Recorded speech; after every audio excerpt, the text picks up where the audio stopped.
మీ విశ్వాసం వ్యర్థమైతేనే కానీ నేను ఏ ఉపదేశ రూపముగా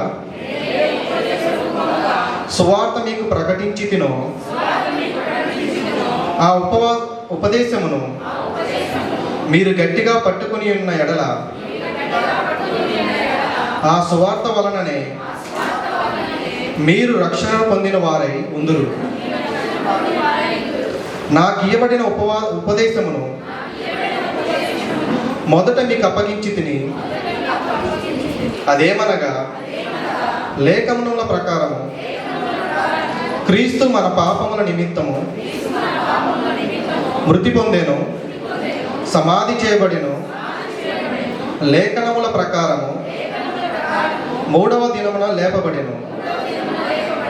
ఆయన కేఫాకును తరువాత 12 కనపడెను.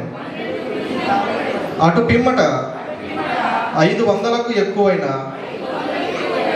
సహోదరులకు ఒక్క సమయం అందే కనబడెను. వీరిలో అనేకులు ఇప్పటి వరకు నిలిచి ఉన్నారు, కొందరు నిద్రించిరి. తరువాత ఆయన యాకోబుకును అటు తరువాత అపోస్తలుల అందరికీ కనపడెను.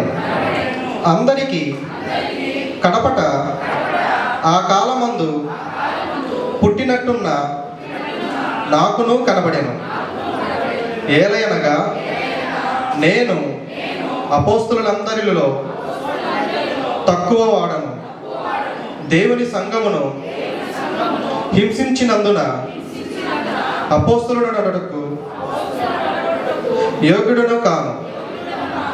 అయినను నేనేమై ఉన్నానో అది దేవుని కృప వలననే అయి ఉన్నాను.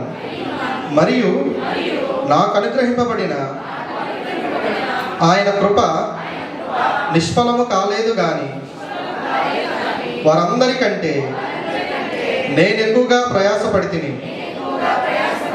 ప్రయాసపడినది నేను కాను, నాకు తోడై ఉన్న దేవుని కృపయే.